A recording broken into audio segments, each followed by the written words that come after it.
o pastor Lucas Abré. Aê! Mas, Pastor Lucas, vamos estar o Senhor. tudo bem, graças a Deus. Dessa vez deixei o microfone ligado para não cometer o erro de ficar travado aí. Deu problema depois. É que eu me perco aqui nos botões. Meus queridos, aqui então está o pastor Lucas. Pastor Lucas, uma oração eu vou fazer sobre o Senhor. Muito obrigado, Pai. Muito obrigado. O Senhor trazer o pastor Lucas aqui agora para trazer as tuas mensagens para os seus filhos ao redor do mundo. Sim, Senhor, aqueles que estão ouvindo. Sim, meu Pai. Então, que o Senhor agora engrandeça no pastor Lucas, que ele fale as tuas palavras para todos nós ao redor do mundo, Senhor, que o Senhor está querendo falar. Em nome de Jesus, então, abençoa o pastor na mensagem dele. Em nome de Jesus. Amém, amém e amém. Fica na paz. Amém. Até daqui uns 20 minutos. Amém. Então, irmãos, a paz do Senhor Jesus. Hoje nós vamos, não vai dar tempo ler, porque eu quero explorar mais o assunto do que ler a parábola do filho pródigo, né? A parábola do filho pródigo, eu vou deixar como dever de casa aí para vocês lerem, né? Está no Lucas, capítulo 15, do verso 11 ao 32, né? Do 11 ao 32. A paz, irmã Maria do Carmo. Glória a Deus. Então, irmãos, quem é o filho pródigo, né? Todos conhecem essa parábola, eu não vou ler, vocês ficam com o dever de casa para ler. Amém, glória a Deus.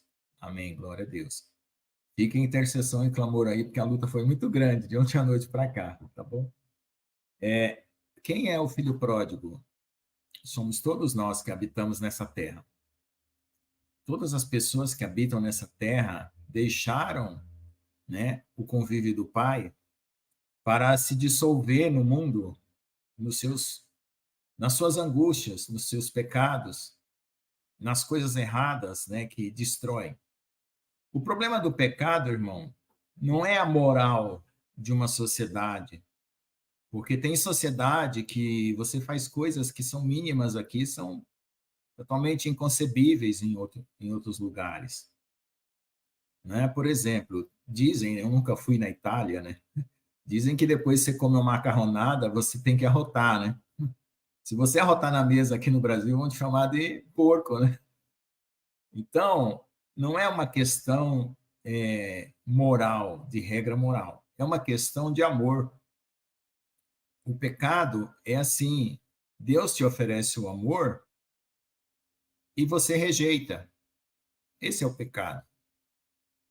Então, quando o filho pródigo sai de casa, ele teve uma crise com a família, né?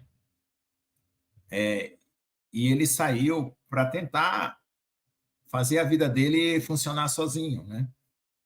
Então, ele foi para uma terra distante, gastou todos os seus bens, queria viver do prazer, queria descobrir como que a vida funcionava, né? Se esse negócio de prazer dá certo mesmo, que a gente encontra o que a gente precisa, vivendo a vida de prazer. E aí ele descobriu que um dia aquela riqueza acabava, né? Como a vida nossa que acaba.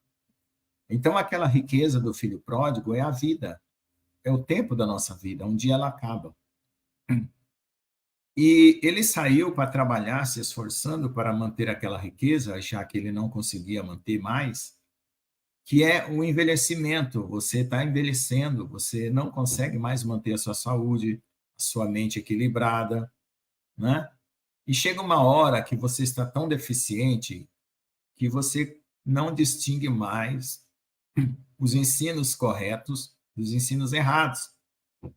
E você começa a comer bolota de porco. Porque você está baseado na sua força, na sua condição humana de vida aqui na Terra. Aí você pode ir para uma igreja, pode ir para qualquer lugar, para uma sociedade aí, que às vezes tem, hoje em dia tem sociedade filosófica, sociedade teosófica, né? Tem aquele alcoólicos anônimos, né? Neuróticos anônimos. Tem várias sociedades aí que você vai lá tentar encontrar um refúgio, né? E ali naquele lugar, você vai contar a sua vida, você vai contar que você abandonou sua família, você vai contar que você tinha um vício de bebida, você vai contar que você era muito sanguinário, não aguentava nada de desaforo, você era violento. Mas aí você consegue ver que tudo aquilo que dão para você não consegue tirar você daquela situação. Você fica ali preso naquele ciclo interminável de angústia, porque você não consegue mudar o seu conteúdo. Mas um dia acontece de você lembrar que Deus te ama, que o amor do Pai existe e é real. Foi o que o filho pródigo lembrou. Então, quando você lembra do amor, você está se reconciliando com Deus, porque você chegou no fundo do poço. E essa é a nossa esperança, que esse mundo lembre-se do amor de Deus, que cada um de nós lembre-se do amor de Deus. Então, o filho pródigo, ele começa a elaborar uma conversa que ele vai ter com o pai. Ele diz assim, eu vou lá ter com meu pai, eu vou dizer que eu pequei contra o céu e contra ti, fiz coisas erradas, mas eu não tenho mais a dignidade que eu tinha antes. E aí eu vou voltar lá para ser um empregado. E lá, eu sendo empregado, eu já não vou ser tratado como filho. Eu vou servir, vou ter direito a uma cabana, uma casa lá na fazenda do meu pai, porque ele faz isso com os empregados dele. Eu vou ter direito à comida, eu vou trabalhar na roça, na fazenda dele. E aí eu vou, pelo menos, subir de degrau. Eu vou sair dessa situação que eu estou e vou subir de degrau. Então, você quer voltar para casa porque você sabe que o pai ama você e que, pelo menos pela generosidade dele, ele não vai te deixar passar fome. Ele vai te levantar a tua autoestima, a tua condição de vida. Então, você tem essa decisão de voltar. Só que quando o filho pródigo retorna, aquela atitude dele foi tão assim voluntária e verdadeira que o pai reconhece de longe que ele está reconciliado, que ele entendeu que o pai o amava e que aquelas circunstâncias que ele viveu ali, que fizeram ele sair fora de casa, eram circunstâncias que ele poderia ter superado se ele tivesse tido um pouco de paciência. Mas ele não, ele quis sair, ele quis gozar a vida, ele quis desfrutar de alguma coisa porque ele acreditava que ele conseguia aquele triunfo, né? Aquela vitória por sua própria força. E ali, naquele momento, o pai restaura a vida dele por completo, acima do que ele esperava. Então, nessa parábola, está mostrando que não tem nenhum mérito, não tem nenhuma forma mágica de você fazer o pai mudar a sua condição. É uma atitude totalmente de amor que o pai faz em relação ao filho pródigo. Então, o filho pródigo, ele não faz nenhuma magia para encantar o pai, para o pai ficar seduzido e ali hipnotizado, fazer alguma coisa por ele não faz nada. Ele não diz assim, pai, eu vou começar a cumprir todas as regras, né? Ele simplesmente confessa que ele tinha caído. Então, aquele estado dele é tão assim compassivo, de tanta compaixão, que o pai perdoa e o restaura. Então, hoje nós estamos num mundo que está ensinando que dentro da igreja a gente precisa cumprir muitos ritos, ter méritos, né? Cumprir muitas coisas, que assim Deus vai olhar para nós com mais piedade, né? Então, qual é o problema disso? Você começa a ficar acusado porque você precisa fazer alguma coisa, quando na verdade não, você só precisa voltar para casa, né? Ter essa disposição de voltar.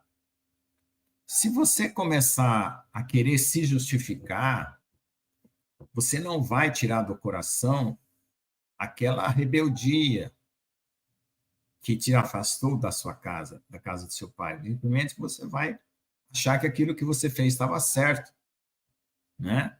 Então, você não vai passar por aquele quebrantamento que é necessário para você se reconciliar, porque você reconhece que o pai te ama.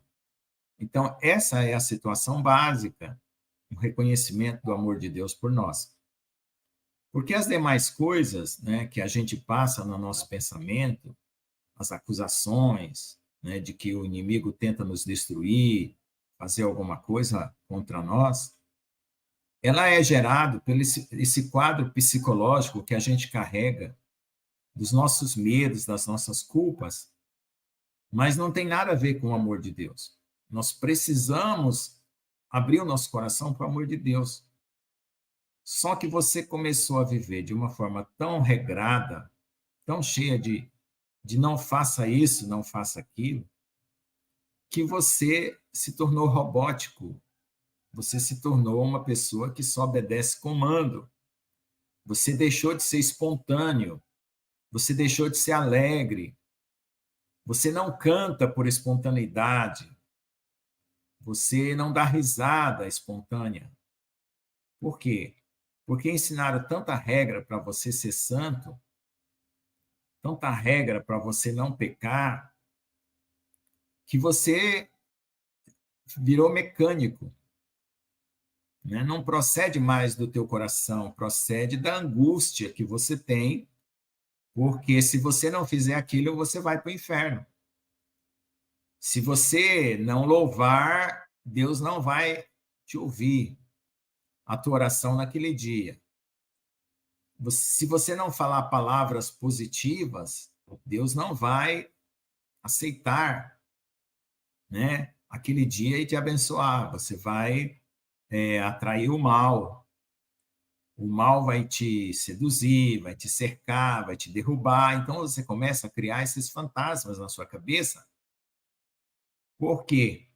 Porque está faltando aquele toque profundo do amor do Pai em você.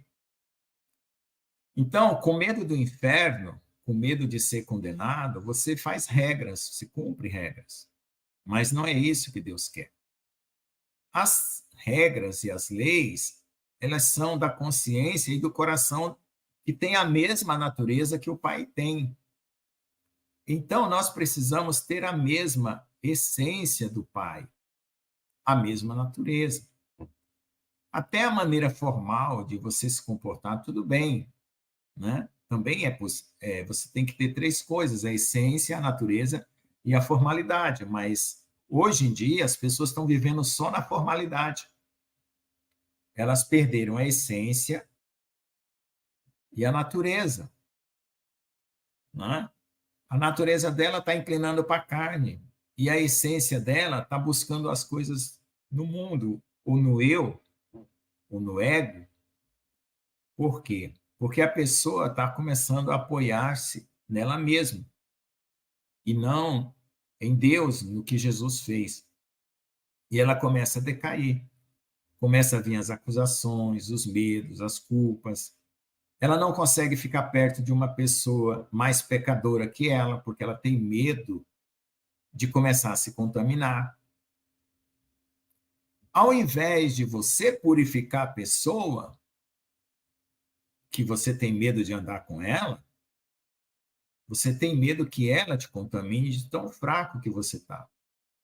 Então, é a confiança no amor que vai fazer com que você possa conviver em qualquer situação, em qualquer lugar, purificando o lugar onde você está e não se contaminando. Então, é preciso quebrar isso, essa rigidez que a gente guarda no coração com essa situação angustiosa que a gente carrega de que nós somos culpados, Deus não nos ama, nós carregamos muitos pecados, culpas, medo, vamos ser jogados no inferno, né? Porque a lei, ela fica repetindo na nossa mente a nossa culpa. E a gente esquece de olhar para a cruz, onde nós recebemos ali o perdão. Então, a gente começa a ler tanto o Velho Testamento e vicia em se culpar, que esquece de ler o Novo e vê que Jesus veio trazer a boa nova. O que é a boa nova? Que Deus nos ama e nos perdoa, que nós temos que voltar para casa. E essa sede de voltar para casa tem que acontecer em nós. Esse desejo, né, de se sentir filho, de se sentir amado, de receber o amor. Então, aí está toda a dificuldade. A outra dificuldade também que acontece é que o diabo, ele começa a fazer tanta esquema sobre o que está acontecendo no mundo, tanta notícia, que você fala assim, poxa, eu não consigo me consertar. O diabo só me ataca. Bom, eu vou tentar dar uma surra no Satanás. Quem sabe, né? Eu vou tentar dar uma surra nele, quem sabe ele me deixa sossegado. Então, pode haver várias reações dentro do seu coração para tentar resolver o problema. O problema da angústia, o problema da tristeza, o problema da culpa, do medo. Mas o maior sentido que você precisa encontrar é o do amor de Deus em você. Porque aí, quando o amor atingir o fundo do seu coração, você vai se tornar puro como uma criança, você vai cantar espontaneamente, você vai ser feliz. Você não vai se preocupar com regras, porque o próprio Espírito de Deus vai ser a regra do amor dentro de você, e você não vai se preocupar com falhas, porque enquanto nós estivermos nessa carne, nós vamos falhar, né? Não tem como, aí quando tiver o corpo transformado, aí tudo bem, aí não falha mais. Mas então o que acontece é isso, essa neurose que fica com medo de ser condenado por Deus, né? Por causa da lei, por causa da culpa. Então, quando você diz assim, eu me arrependo dos meus pecados, como o pastor João falou aí, e aí eu quero mostrar para Deus o quanto eu me arrependo, para poder eu ficar com o crédito lá em cima, né? Você vai arrependendo e vai. Aí você pensa que é um monte de pontinhos que você vai ganhando no céu, né? Pontinhos, bônus, assim que nem um videogame, né? Quanto mais eu me arrependo, vou aumentando os meus pontinhos. Aí você acha que isso faz o amor de Deus ser maior. Então, precisa ter um salto de fé de receber esse amor de Deus, independente de qualquer coisa. Se solta, né? Solta as cordas, né? Aí você fala assim, poxa, mas se eu soltar minhas cordas, eu vou pecar. Não, você está soltando as cordas para sentir o amor de Deus. Agora, se você disser assim, não, eu não quero Deus, eu quero o mundo, eu quero o prazer da carne, eu quero pecar, aí é outro assunto. Né? Aí é outro assunto. Mas eu estou falando daquele que vai se soltar para poder sentir o coração livre daquele endurecimento que a religião trouxe. Então, irmãos, para e pensa. Para comigo e pensa. Nós estamos há quanto tempo da volta de Jesus? Muito próximo, né? Espero. Exatamente, irmã. Como voltar a ter alegria em servir a Deus, aquela paz que tínhamos no início, tudo como fomos alcançados por Ele? Essa é uma ótima pergunta. Obrigado, irmã, por ter feito perguntas aqui. Todos nós precisamos voltar ao primeiro amor. Todos. Porque todos nós nos desgarramos como filho pródigos, mesmo você se considerando que está dentro de uma igreja, ou você considerando que está aqui na live, você está aqui porque você está com sede. Você não sabe como retornar aquele amor, regenerar aquele amor. Ninguém sabe, mas Deus sabe. Então, nós estamos agora num processo em que nós precisamos mais descansar e confiar do que fazer alguma coisa. Porque o próprio andar dos acontecimentos vai movimentar as coisas para um quebrantamento na sua vida. para que esse quebrantamento traga de volta aquele primeiro amor. E trazendo de volta esse primeiro amor, vai ser uma glória do segundo tempo maior do que a primeira. E é isso que nós estamos aqui, né? Muito bom essa pergunta da irmã.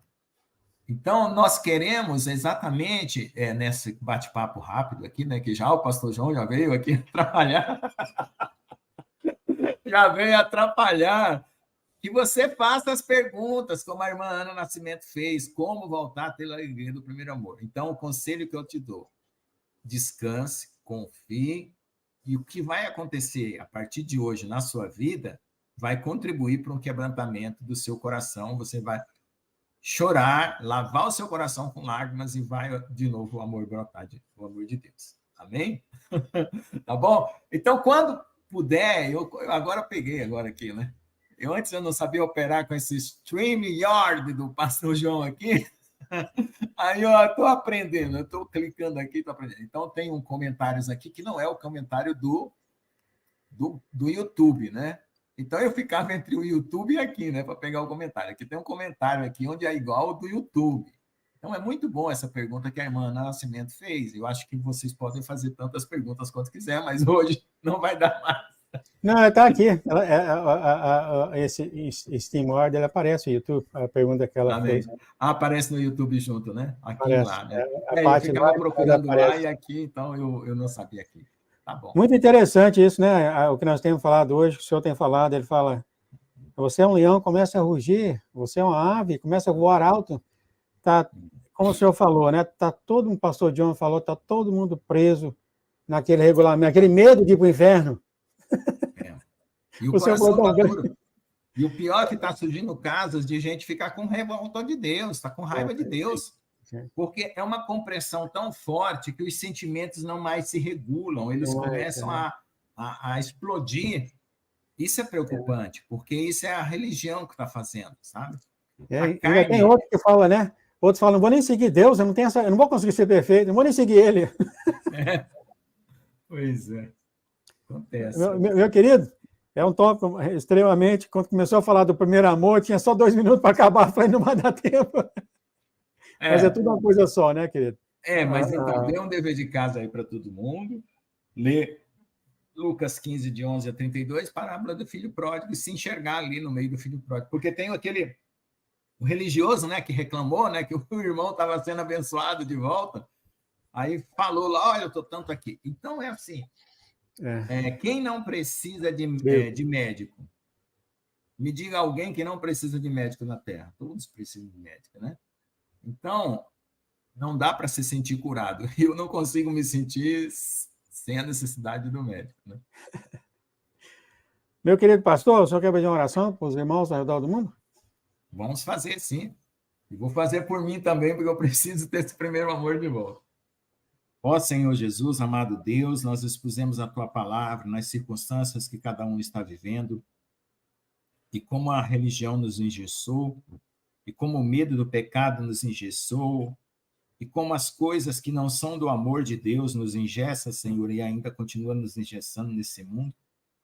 Nós queremos pedir a Ti, Senhor, que o Senhor venha quebrar, Senhor, essa estrutura de parede rígida, de justiça própria que nós criamos, com medo de ir para o inferno, Senhor, que o Senhor venha tratar o nosso coração para vivermos uma vida plena de amor, e que esse amor seja daquele que vai alcançar o último da fila, o mais maltrapilho, o mais sujo, o mais contaminado, para trazê-lo de volta à casa do Pai, assim como nós, Pai.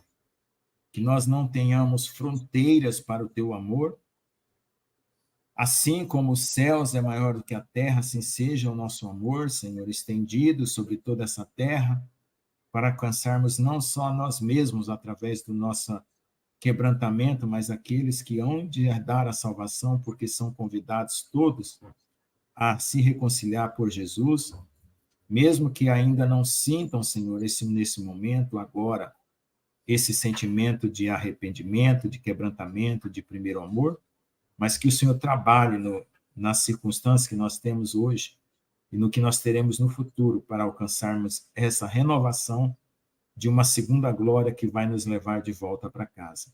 Em nome de Jesus que eu peço. Amém. Amém, amém, amém. Muito obrigado, pastor, pela tua presença. Maravilhoso. Amém. Tchau, tchau. Meus queridos, temos uma oração de encerramento aqui. Muito obrigado, Pai, pela presença, a presença do pastor Lucas,